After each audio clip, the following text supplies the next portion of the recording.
अरविंद्रास classes में आपका स्वागत है। नमस्ते दोस्तों, ज्योग्राफी भूगोल के इस महत्वपूर्ण अध्याय में आज हम ब्रह्मांड और तारों का विकास यानी यूनिवर्स एंड स्टेलर एवोल्यूशन के फैक्ट्स पर सीधे चर्चा करेंगे।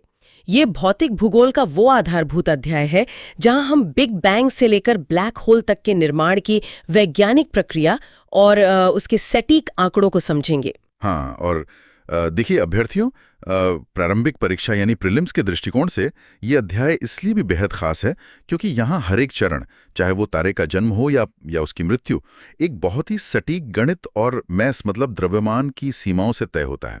तो आज हम स्ट्रिक्टली उन्हीं आंकड़ों और तथ्यों को डिकोड करेंगे। तो आइए सबसे पहले ब्रह्मांड की उत्पत्ति यानी ओरिजिन ऑफ यूनिवर्स के सबसे प्रामाणिक सिद्धांत से शुरुआत करते हैं। इसे हम बिग बैंग थ्योरी कहते हैं।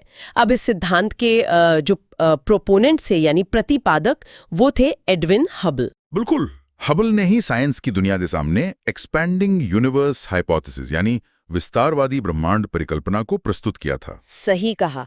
अब इस परिकल्पना का मूल क्या है? इसके अनुसार प्रारंभिक स्थिति में यानी इनिशियल स्टेट में ये संपूर्ण ब्रह्मांड, ये जो अरबों आकाशगंगाएं हैं, ये केवल एक टाइनी बॉल या सिंगल एटम मतलब एकाकी परमाणु के रूप में मौजूद थीं। इस जटिल वैज्ञानिक घटना को हम एक बहुत ही सरल देसी उदाहरण से समझ सकते हैं। जैसे कल्पना कीजिए कि एक अत्यंत ठोस बेसन का लड्डू है। जब उस ठोस लड्डू पर अत्यधिक दबाव पड़ता है और वो अचानक फूटता है तो उसके भीतर के कण तीव्र गति से पूरे कमरे में बिखर जाते हैं। हाँ, और वो निरंतर एक दूसरे से दूर जाने लगते हैं। एकदम। बिग बैंग के दौरान उस एकाकी परमाणु के साथ भी ठीक वैसा ही हुआ, जिससे एक विशाल विस्तार यानी एक्सपेंशन की प्रक्रिया आरंभ हुई जो आज तक जारी है। और इस विस्फोट को लेकर अभ्यर्थियों को अपनी नोटबुक में कुछ अत्यंत सटीक हार्ड फैक्ट्स दर्ज करने चाहिए। देखिए, जब ब्रह्मांड एक सिंगल एटम था तब उसका वॉल्यूम यानी आयतन अत्यधिक सूक्ष्म था, अनइमेजिनेबली स्मॉल।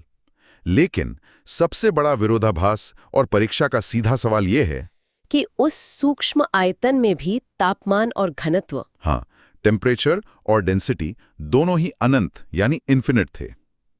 बिग बैंग का यह महाविस्फोट आज से ठीक 13.7 मतलब 13.7 बिलियन ईयर्स अगो हुआ था। 13.7 अरब वर्ष। ये समय इतना विशाल है कि इसकी कल्पना करना भी मुश्किल है। लेकिन इस विस्फोट के तुरंत बाद जो हुआ वो और भी हैरान करने वाला है। बिल्कुल, विस्फोट के बाद का जो टाइमलाइन है यानी कार्यक्रम, वो परीक्षा के लिए बहुत महत्वपूर्ण है। इस महाविस्फोट के मात्र 3 मिनट के भीतर फर्स्ट एटम यानी पहले परमाणु का निर्माण हो गया था। सोचिए, जहां इन्फिनिट डेंसिटी थी वहां केवल 3 मिनट में फिजिक्स के नियम काम करने लगे। और उसके पश्चात लगभग 3 लाख वर्षों के बाद ब्रह्मांड का तापमान गिरकर 4500 केल्विन हो गया। और इसी तापमान की गिरावट के परिणाम स्वरूप अंततः परमाणु पदार्थ का उदय हुआ। सही।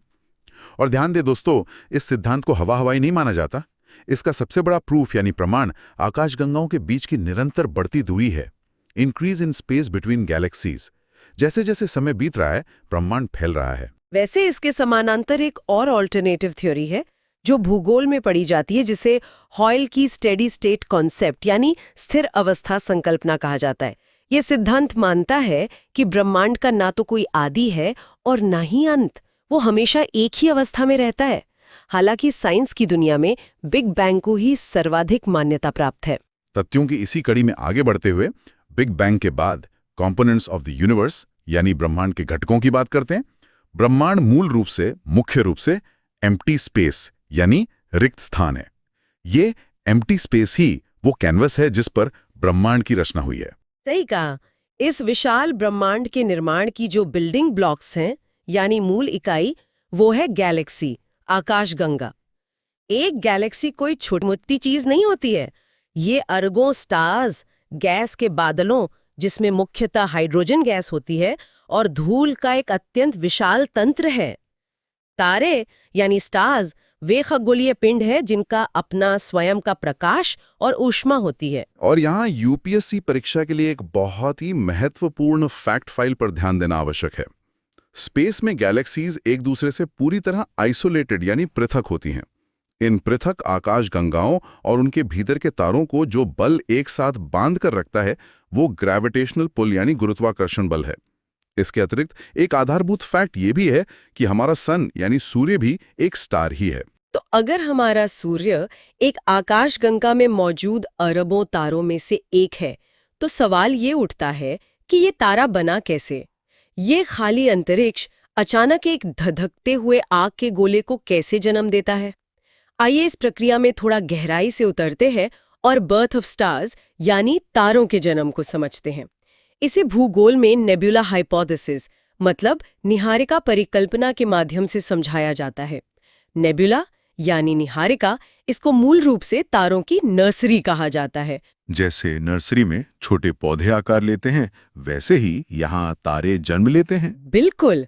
और इस प्रक्रिया की शुरुआत नेबुला में हाइड्रोजन गैस के एक्यूमुलेशन यानी संचयन से होती है। धीरे धीरे ये गैस एक जगह इकट्ठा होकर क्लम्प्स यानी गैस के झुंड में परिवर्तित हो जाती है। समय के साथ ये क्लम्प्स और अधिक कंडेंस होकर एक डेंस गैसियस बॉडी यानी घने गैसीय पिंड का रूप ले लेते हैं और अंततः यहीं से एक तारे का निर्माण होता है। इस संपूर्ण प्रक्रिया का टाइमलाइन दर्ज करें। तारों के निर्माण की ये प्रक्रिया बिग बैंग के काफी बाद यानी आज से 5 से 6 अरब वर्ष 5 to 6 बिलियन ईयर्स पूर्व आरंभ हुई थी। निहारिका कोई काल्पनिक जगह नहीं है, बल्कि ये वो वास्तविक भौतिक स्थान है जहां तारों के प्रारंभिक घटक एक साथ आना शुरू करते हैं। अब तारों के निर्माण की इस लंबी प्रक्रिया में जो सबसे पहली अवस्था आती है उसे प्रोटोस्टार यानी आदि तारा कहा जाता है। ये एक तारे की प्री स्टार फेज है। होता यह है कि गैलेक्सी के भीतर मैसिव ग्रेविटेशनल पुल, विशाल गुरुत्वाकर्षण खिंचाव कार्य करना आरंभ करता है।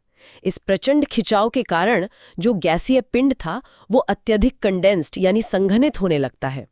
गुरुत्वाकर्षण इस गैसीय बादल को लगातार भीतर की ओर खींचता है, उसे दबाता है।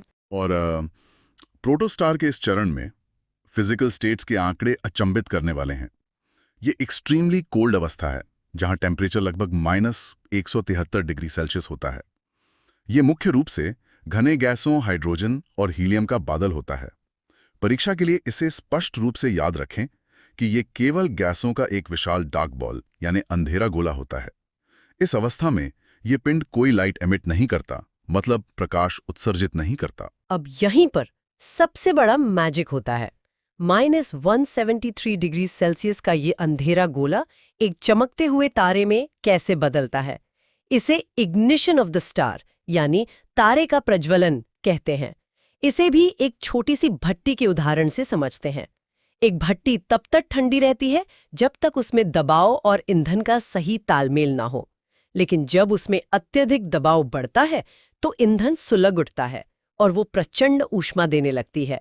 ठीक इसी प्रकार उस आदि तारे को गुरुत्वाकर्षण लगातार से कोड़ता रहता है। और इस कॉन्ट्रैक्शन यानी संकुचन के कारण गैसों की आपस में भीषण कोलिजन यानी टक्कर शुरू हो जाती है। एकदम सही। जब कण आपस में इतनी तेजी से टकराते हैं तो घर्षण पैदा होता है। टेम्परेचर अचानक से बहुत तेजी से बढ़ने लगता है और यही तापमान अंततः न्यूक्लियर फ्यूजन यानी नाभिकीय संलयन की प्रक्रिया को जन्म देता है। ये वो क्षण है जब भट्टी जल उठती है और आदि तारा एक वास्तविक तारा बन जाता है। और तापमान में वृद्धि का सटीक आंकड़ा बहुत महत्वपूर्ण है। जो तापमान आदि तारावस्था में मात्र -173 डिग्री सेल्सियस था, वो गैसों की टक्कर और दबाव के कारण बढ़कर सीधे 10⁷ डिग्री सेल्सियस 160 डिग्री सेल्सियस तक पहुंच जाता है। इसके साथ ही न्यूक्लियर फ्यूजन का रासायनिक समीकरण भी नोट करना होगा। इस प्रक्रिया में 4 हाइड्रोजन परमाणु आपस में मिलकर एक हीलियम परमाणु का निर्माण करते हैं और जब ये विलय होता है तो एनर्जी यानी ऊष्मा और ऊर्जा का एक विशाल भंडार मुक्त होता है। तारे की चमक का एकमात्र स्रोत यही ऊर्जा है। दोस्तों, यहाँ पर एक बहुत ही मजेदार टग ऑफ वॉर यानी रस्साकशी का खेल शुरू होता है। जब तारा चमकने लगता है तो ग्रेविटी उसे अंदर की तरफ सिकोड़ना चाहती है, जबकि न्यूक्लियर फ्यूजन से निकलने वाली एनर्जी उसे बाहर की तरफ धकेलती है। जब तक ये संतुलन बना रहता है, तारा लाखों करोड़ों सालों तक आराम से चमकता रहता है। लेकिन एक दिन ऐसा आता है जब इस संतुलन का टूटना तय होता है। तारे के जीवन काल की इस अवस्था को रेड जायंट फेज यानी लाल दानव अवस्था कहते हैं। होता यह है कि समय के साथ तारे के कोर यानी क्रोध में मौजूद हाइड्रोजन का भंडार समाप्त होने लगता है। हाँ, ईंधन खत्म होने से कोर में चल रही न्यूक्लियर फ्यूजन की प्रक्रिया रुक जाती है। अब बाहर ढकेलने वाली ऊर्जा कम हो जाती है और ग्रेविटी जीत जाती है। कोर सिकुड़ता है और अत्यधिक गर्म हो जाता है। इस गर्मी से तारे के बाहरी आवरण में फ्यूजन की प्रक्रिया तेज हो जाती है। इस आंतरिक संकुचन और बाहरी प्रतिक्रिया के कारण तारा बाहर की ओर बहुत तेजी से फैलता है, फूलने लगता है और उसका रंग रेड यानी लाल हो जाता है। रेड जायंट अवस्था के संदर्भ में हमारे अपने सूर्य का भविष्य एक बहुत ही प्रासंगिक परीक्षा तथ्य है। आज से लगभग 5000 मिलियन वर्ष बाद, मतलब 5000 बिलियन ईयर्स लेटर, सूर्य भी अपना हाइड्रोजन समाप्त कर लेगा और इसी लाल दाना अवस्था में पहुंच जाएगा। इसका प्रभाव हमारी पृथ्वी के लिए विनाशकारी होगा। सूर्य का विस्तार इतना अधिक होगा कि वो हमारे सोलर सिस्टम के इनर प्लैनेट्स, जिसमें मर्क्यूरी, वीनस और हमारी अर्थ शामिल हैं, उनको पूरी तरह से एनगल्फ कर लेगा यानी निगल लेगा। ये सच में सोचने पर मजबूर कर देता है। लेकिन तारे की कहानी रेड जायंट पर खत्म नहीं होती। तारों का ये विकास एक सुनिश्चित फ्लो चार्ट का अनुसरण करता है। स्टेलर एवोल्यूशन फ्लो चार्ट के अनुसार मेन सीक्वेंस स्टार के विकास के 2 स्पष्ट मार्ग होते हैं और ये मार्ग तय होता है तारे के मास से।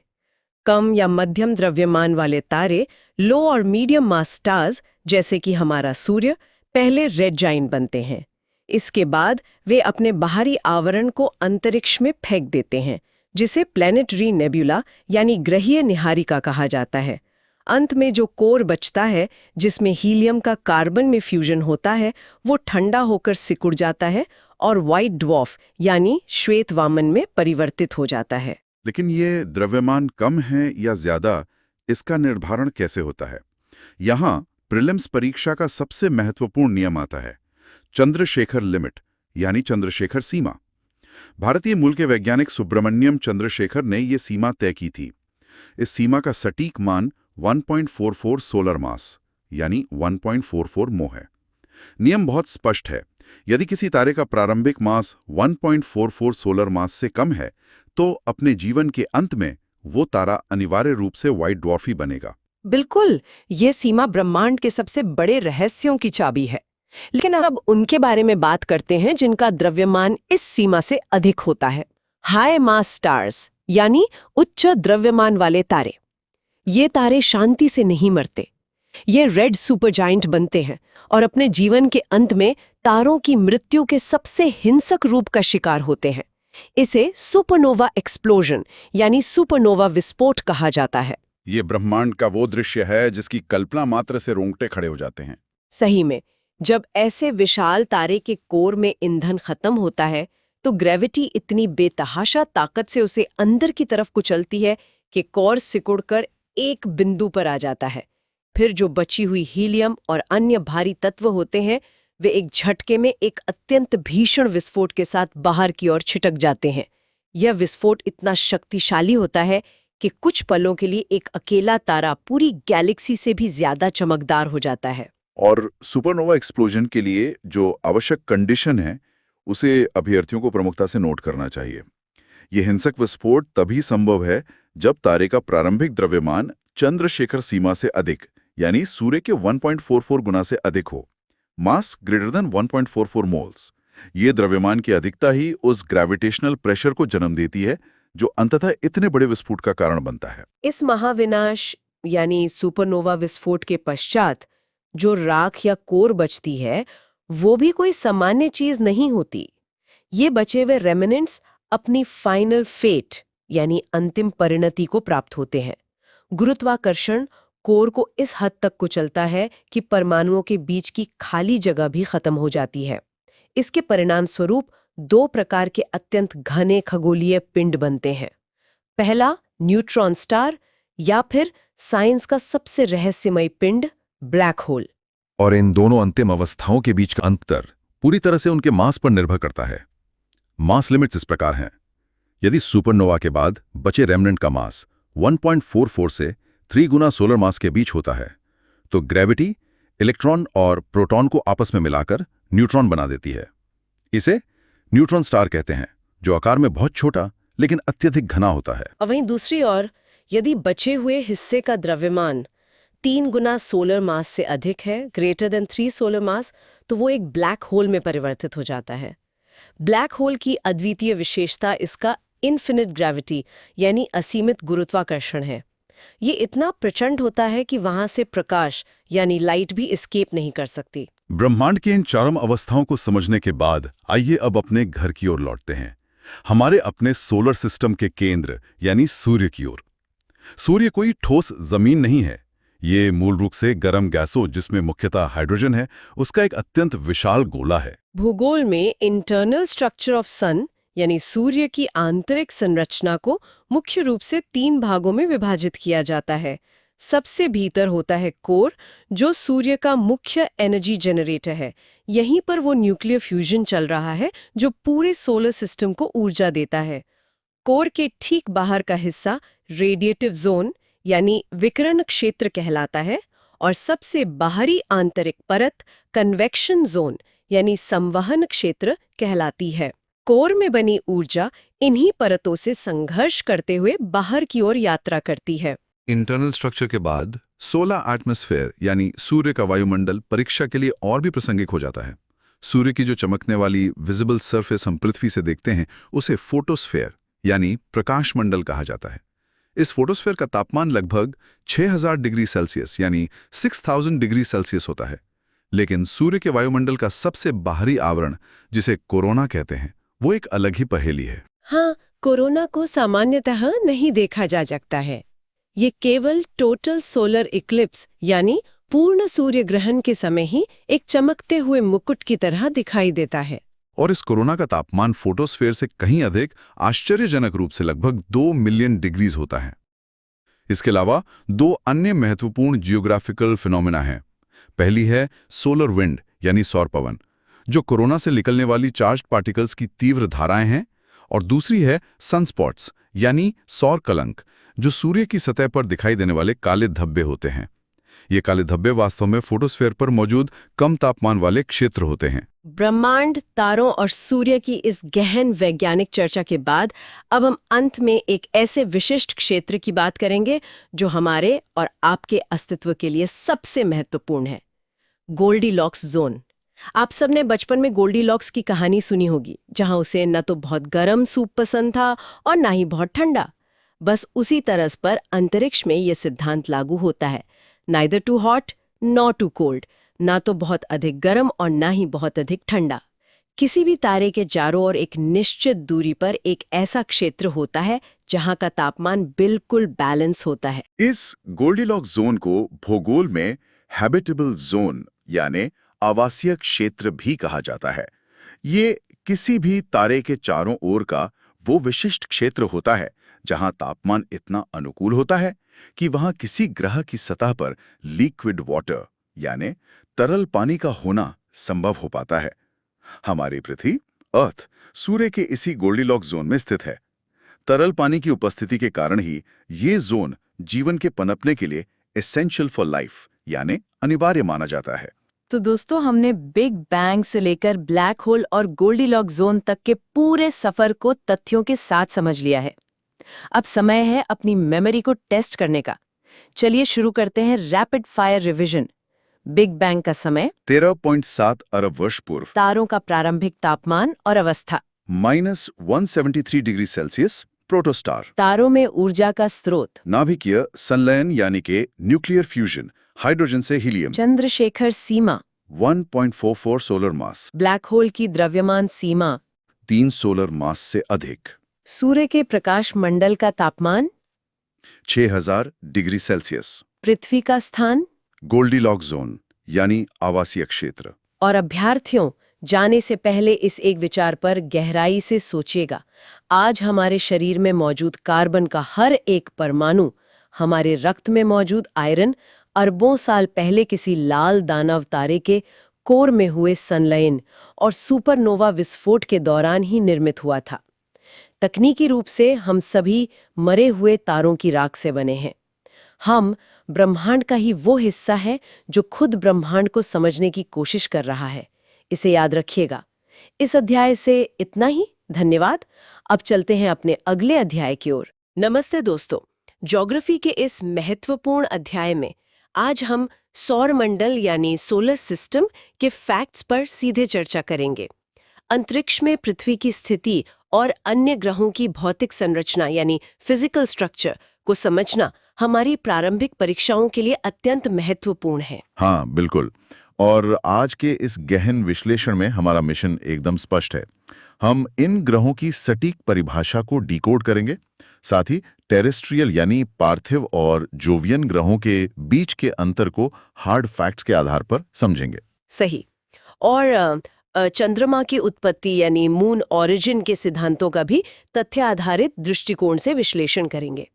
तो दोस्तों, शुरुआत करते हैं सबसे बुनियादी सवाल से। आखिर एक ग्रह यानी प्लैनेट क्या होता है? परिभाषा के अनुसार ग्रह वे ठोस आकाशीय पिंड हैं जिन्हें हम सॉलिड सेलेस्टियल बॉडीज कहते हैं।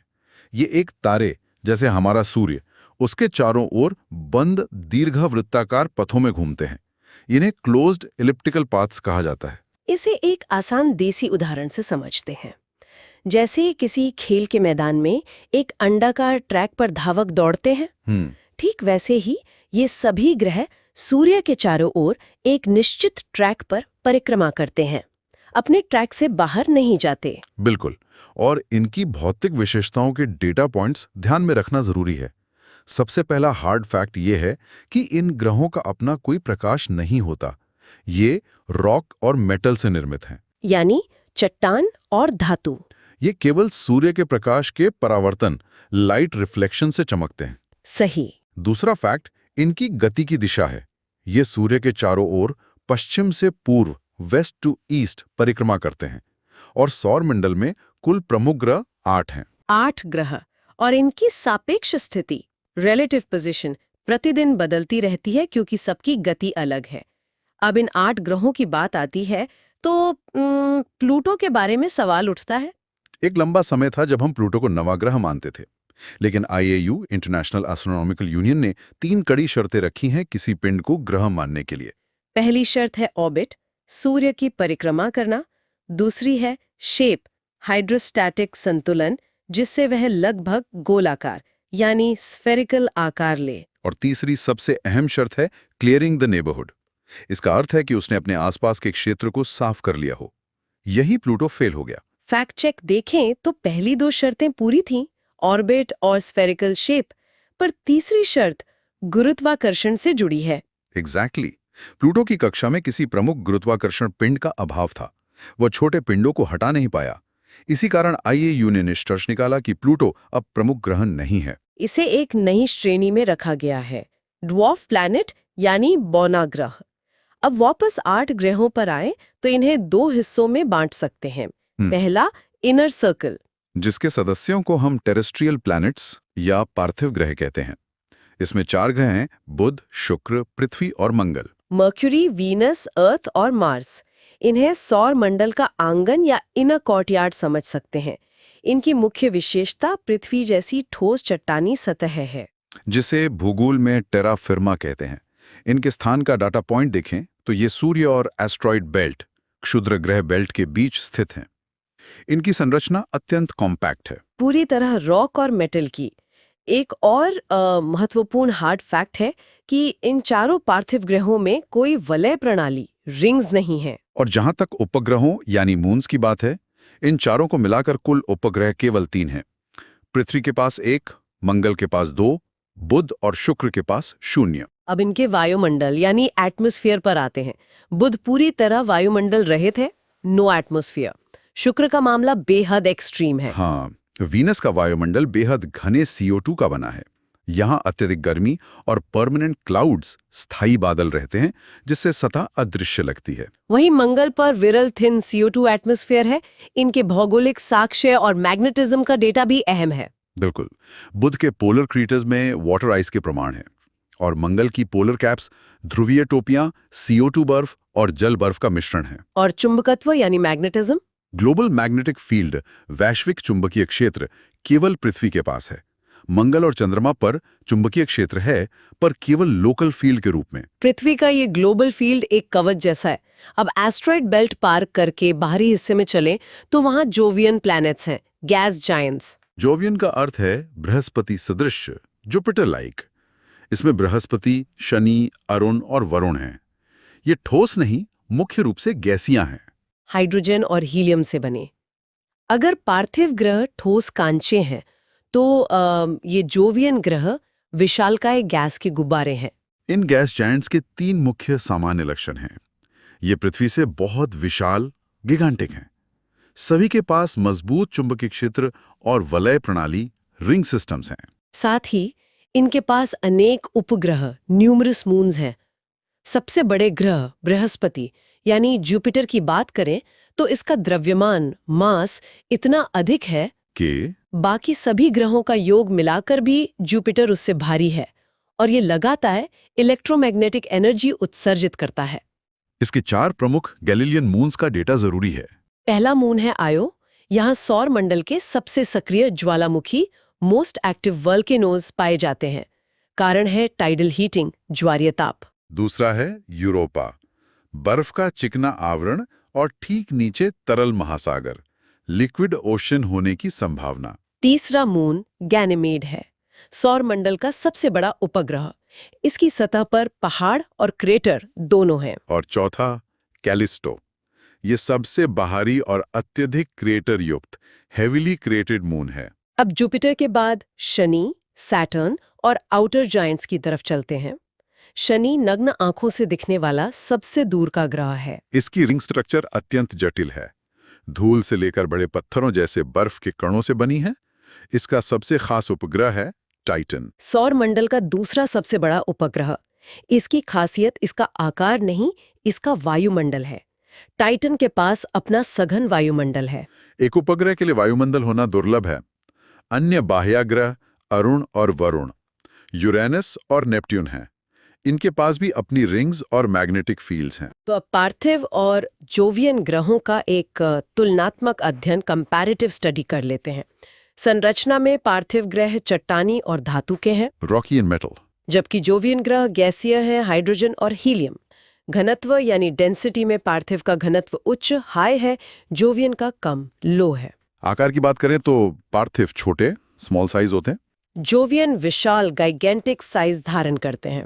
वलय या रिंग्स का अंतर बिल्कुल स्पष्ट है। पार्थिव में कोई रिंग्स नहीं है, जबकि सभी जोवियन में रिंग सिस्टम्स हैं, और जोवियन के पास उपग्रहों की संख्या भी बहुत अधिक है। यहीं से हम उपग्रह और पृथ्वी के चंद्रमा पर आते हैं। उपग्रह वे ठोस पिंड हैं जो ग्रह की परिक्रमा करते हैं और इनका अपना प्रकाश नहीं होता। जैसे एक छोटा साथी बड़े मित्र के चारों ओर घूमता है। एक्सेप्शंस ध्यान रखें, बुध और शुक्र के पास कोई उपग्रह नहीं है। हमारी पृथ्वी के पास एक है, हमारा चंद्रमा। इसकी शारीरिक रचना, फिजिकल स्ट्रक्चर का डेटा देखें। आकार पृथ्वी का 1/4 है और भार पृथ्वी का 1/8 है। सतह पर विषम क्रेटर, पहाड़ और कठोर गंदगी है। सबसे अहम फैक्ट, यहाँ वायुमंडल नहीं है, नो एटमॉस्फेयर, जिसका असर तापमान पर पड़ता है। तापमान एक्सट्रीम रहता है, दिन अत्यधिक गर्म, रात अत्यधिक ठंडी। अब सबसे बड़ा सवाल, इस चंद्रमा की उत्पत्ति, मून ओरिजिन हुई कैसे? शुरुआती दौर में 3 सिद्धांत थे। पहला, कैप्चर थ्योरी, कहीं और बना और पृथ्वी के गुरुत्वाकर्षण द्वारा पकड़ा गया। दूसरा, फिशन थ्योरी, जिसके अनुसार पृथ्वी के तेजी से घूमने से प्रशांत महासागर की सामग्री टूटकर अलग हुई। और तीसरा, कंडेंसेशन थ्योरी, पृथ्वी और चंद्रमा एक ही नेबुला से साथ बने। लेकिन आज सबसे अधिक मान्य सिद्धांत है विशाल प्रभाव, जायंट इम्पैक्ट या बिग स्प्लैट थ्योरी। इस थ्योरी के मुताबिक एक मंगल के आकार का पिंड पृथ्वी से टकराया। इस भयानक टक्कर से मलबा, इजेक्टा अंतरिक्ष में फैला। वही मलबा गुरुत्वाकर्षण के कारण जुड़कर चंद्रमा बन गया। यही वाइडली एक्सेप्टेड थ्योरी है। अब इस पूरे विश्लेषण को माइंड मैप में देखते हैं। केंद्र में सूर्य है, एक शाखा पर पार्थिव ग्रह बुध, शुक्र, पृथ्वी, मंगल, ठोस सतह और नो रिंग्स। दूसरी शाखा पर जोवियन ग्रह, गैस जायंट्स, गैसीय संरचना, रिंग्स और अनेक मून्स। प्लूटो ड्वार्फ प्लैनेट है। जुपिटर के आयो पर सक्रिय ज्वालामुखी है और चंद्रमा बिग स्प्लैट थ्योरी से बना। बेहद सटीक। अब इन हार्ड फैक्ट्स का एक तीव्र आवृत्ति रैपिड फायर रिवीजन करते हैं। विद्यार्थियों, ध्यान दीजिएगा। सौरमंडल में कुल प्रमुख ग्रह 8। और इनकी परिक्रमा पश्चिम से पूर्व होती है। ग्लोबल मैग्नेटिक फील्ड किसके पास मौजूद है? केवल पृथ्वी के पास। बिग स्प्लैट सिद्धांत किससे संबंधित है? चंद्रमा की उत्पत्ति से। सौरमंडल के सबसे सक्रिय ज्वालामुखी कहाँ स्थित है? बृहस्पति के उपग्रह आयो पर। कारण है ज्वारीय ताप। किस उपग्रह का अपना खुद का वायुमंडल है? शनि के उपग्रह टाइटन का। शानदार। इस तीव्र विश्लेषण को समाप्त करने से पहले एक विचारणीय प्रश्न। सोचिए, कैसे जायंट इम्पैक्ट जैसी विनाशकारी घटना ने चंद्रमा का निर्माण किया। और इस पूरी आकाशगंगा में केवल पृथ्वी ही अकेला पार्थिव ग्रह है जिसके पास अपना ग्लोबल मैग्नेटिक फील्ड है, जो जीवन को संभव बनाता है। सौरमंडल की ये गतिशीलता सच में अत्यंत रहस्यमयी और सटीक है। इस अध्याय से इतना ही। धन्यवाद। अब चलते हैं अपने अगले अध्याय की ओर। एक नए गहरे विश्लेषण में आपका स्वागत है। आज हम ब्रह्मांड और हमारी धरती के उन पहलुओं पर चर्चा करेंगे जो हमारी रोजमर्रा की जिंदगी को तय करते हैं, जैसे मौसम और समय। नमस्ते दोस्तों। जियोग्राफी, भूगोल के इस महत्वपूर्ण अध्याय में आज हम अर्थ एंड सेलेस्टियल डायनामिक्स, पृथ्वी और खगोलीय गतिकी को कहानी के द्वारा समझेंगे। इस अध्याय में हम हमारे सोलर सिस्टम के उन अनोखे पिंडों और अर्थ, पृथ्वी की उन गतियों का विश्लेषण करेंगे जो हमारे दिन, रात और ऋतुओं को निर्धारित करती हैं। तो अक्सर जब अंतरिक्ष की बात आती है ना, तो हमारा ध्यान सीधे विशाल ग्रहों पर चला जाता है। पर उस पदार्थ का क्या जो ग्रह बन ही नहीं पाया? सही सवाल है। देखिए, सोलर सिस्टम सिर्फ प्लैनेट से नहीं बना है। अच्छा। जैसे नए घर के निर्माण के बाद ईंट पत्थर का मलबा बच जाता है ना, ठीक वैसे ही फॉर्मेशन फेलियर, ग्रह ना बन पाने की स्थिति के बाद बचा हुआ डेब्री यहाँ मौजूद है। इसमें मुख्य रूप से रॉक्स, चट्टाने और मेटल्स, धातुएं शामिल हैं, जो आगे चलकर एस्टेरॉइड्स और कॉमेट्स बन गए। और इन्हें ही other objects in the sky, सौरमंडल के अन्य खगोलीय पिंड कहा जाता है। अगर हम सबसे पहले एस्टेरॉइड्स की बात करें तो ये छोटे रॉकी पिंड होते हैं। बिल्कुल, ये बेतरतीब नहीं बिखरे हैं। यहाँ एक बड़ा फैक्ट चेक है। ये एस्टेरॉइड बेल्ट बिल्कुल मार्स, मंगल और जुपिटर, बृहस्पति के ऑर्बिट कक्षा के बीच स्थित है। डेटा के हिसाब से यहाँ लगभग 100,000 एस्टेरॉइड्स मौजूद हैं और इनकी संरचना रॉक एंड मेटल से हुई है। 1,00,000 एस्टेरॉइड्स, मतलब ये संख्या अपने आप में विशाल है। हाँ, और प्रिलिम्स के लिए यहाँ 3 मुख्य फैक्ट्स ध्यान रखें। पहला, सबसे बड़ा एस्टेरॉइड सीरीज है जिसका डायामीटर 800 किलोमीटर है। 800 किलोमीटर का एक ठोस पत्थर, ये छोटी बात नहीं है। दूसरा फैक्ट, डायनासोर एक्सटिंक्शन का सिद्धांत इन्हीं के अर्थ से टकराव पर आधारित है। और तीसरा, भारत के महाराष्ट्र में स्थित लोनार लेक एक क्रेटर झील है जो एक एस्टेरॉइड के टकराने से बनी है। ये तो हो गई ठोस रॉकी पिंडों की बात, लेकिन मलबे का एक दूसरा रूप भी है, कॉमेट्स, धूमकेतु, जो कि एस्टेरॉइड से बिल्कुल अलग होते हैं। एग्जैक्टली। कॉमेट्स धूल और बर्फ के बने गोले होते हैं, और जैसे ये सन के पास आते हैं, इनका सब्लिमेशन ठोस से सीधे गैस में बदलना होता है। यहाँ कुछ डेटा पॉइंट्स पर ध्यान दें। इनकी कॉम्पोजिशन आइस और डस्ट से होती है। एक अहम बात यह है कि इनकी टेल हमेशा सन से विपरीत दिशा में होती है, यानी अवे फ्रॉम सन। हाँ, क्योंकि सोलर विंड उन कणों को पीछे की ओर धकेलती है ना। सही कहा। इसमें कार्बन, हाइड्रोजन, नाइट्रोजन और ऑक्सीजन एलिमेंट्स पाए जाते हैं, और इनके न्यूक्लियस के चारों ओर जो चमकता हुआ वायुमंडल होता है उसे कोमा कहते हैं। अब देखिए, जब अंतरिक्ष का कोई हिस्सा धरती की तरफ आता है तो उस घटना को मीटियोर्स और मीटियोराइट्स यानी उल्का और उल्का पिंड के संदर्भ में देखा जाता है। जब कोई स्पेस का छोटा पिंड अर्थ के एटमॉस्फेयर में घुसता है तो फ्रिक्शन और हीट के कारण जल उठता है। जैसे तेजी से रस्सी खींचने पर हाथ में जलन होती है ना, वैसा ही फ्रिक्शन। इसे हम शूटिंग स्टार कहते हैं। और अगर ये बिना पूरी तरह जले जमीन पर गिर जाए तो पत्थर बन जाता है। टेक्निकल टर्म्स यहाँ बहुत जरूरी हैं। जो हवा में ही जल जाए वो मीटियोर है, और जो जमीन पर गिरे यानी लैंड्स ऑन अर्थ वो मीटियोराइट है। इससे जुड़ा एक ध्यान रखने योग्य तथ्य ये है कि मून पर एटमॉस्फेयर नहीं है। बिल्कुल नहीं है। इसलिए वहां मीटियोर्स जलती नहीं है, जिसके परिणाम स्वरूप मून की सतह पर अधिक क्रेटर्स मिलते हैं। अर्थ का एटमॉस्फेयर हमारे लिए कवच का काम करता है। अब इस कवच के आगे बढ़ते हैं। अर्थ्स मूवमेंट्स, पृथ्वी की गतियों पर आते हैं। जो हमारी रोजमर्रा की जिंदगी तय करती हैं। सही कहा। जैसे लट्टू अपनी जगह घूमता है और साथ ही जमीन का चक्कर भी लगाता है, वैसे ही अर्थ की दो गतियां हैं। अपनी धुरी पर घूमना रोटेशन या घूर्णन कहलाता है, जिससे डे एंड नाइट, दिन और रात होते हैं। सूर्य के चारों ओर घूमना रेवोल्यूशन या ऑर्बिट कहलाता है, जिससे सीजन्स, ऋतुओं का चक्र बदलता है। इसका एग्जैक्ट ऑर्बिटल पीरियड नोट करें, ये 365 डेज, 5 आवर्स और 48 मिनट्स का होता है। और यही बचा हुआ समय लीप ईयर या अधिवर्ष की गणती अवधारणा बनाता है। हर साल का जो बचा हुआ छुट्टा समय यानी लूज टाइम होता है ना, उसे जोड़कर एक पूरा दिन बन जाता है। जिसकी कैलकुलेशन इस प्रकार है। एक्स्ट्रा टाइम पर ईयर लगभग 6 आवर्स का होता है, वही 5h48m। अब 6 आवर्स मल्टीप्लाइड बाय 4 ईयर्स बराबर होता है 24 आवर्स, यानी 1 डे। इसका परिणाम या रिजल्ट ये है कि हर चौथे वर्ष फरवरी में 29 दिन होते हैं। एकदम सटीक गणित। अब इन ऋतुओं के चक्र में एक और फैक्टर है, सॉल्स्टिस यानी सूर्य की चरम स्थिति। अर्थ अपने एक्सिस पर 23.5 डिग्री के टिल्ट एंगल पर झुकी हुई है। इस झुकाव के कारण सूर्य की रोशनी अलग अलग समय पर अलग अलग जगह सीधी पड़ती है। दोनों सॉल्स्टिस के डेटा पॉइंट्स पर गौर करें। पहला है समर सॉल्स्टिस यानी ग्रीष्म अयनांत, जिसकी डेट 21 जून है। इस दिन सन की पोजीशन ट्रॉपिक ऑफ कैंसर पर लंबवत यानी परपेंडिकुलर होती है। रिजल्ट ये है कि नॉर्दर्न हेमिस्फीयर, उत्तरी गोलार्ध में सबसे लंबा दिन होता है। और इसके ठीक विपरीत दूसरी स्थिति विंटर सॉल्स्टिस की है, जिसकी डेट 21 दिसंबर है।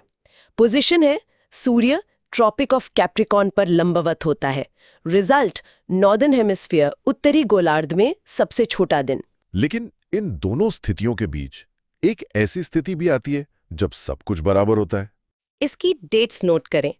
21 मार्च को वर्नल इक्विनॉक्स होता है नॉर्दर्न हेमिस्फीयर में, और 23 सितंबर को ऑटमनल इक्विनॉक्स होता है, ये भी नॉर्दर्न हेमिस्फीयर के संदर्भ में। अब जब दिन और रात समझ आ गए हैं, तो उनका समय कैसे निर्धारित होता है?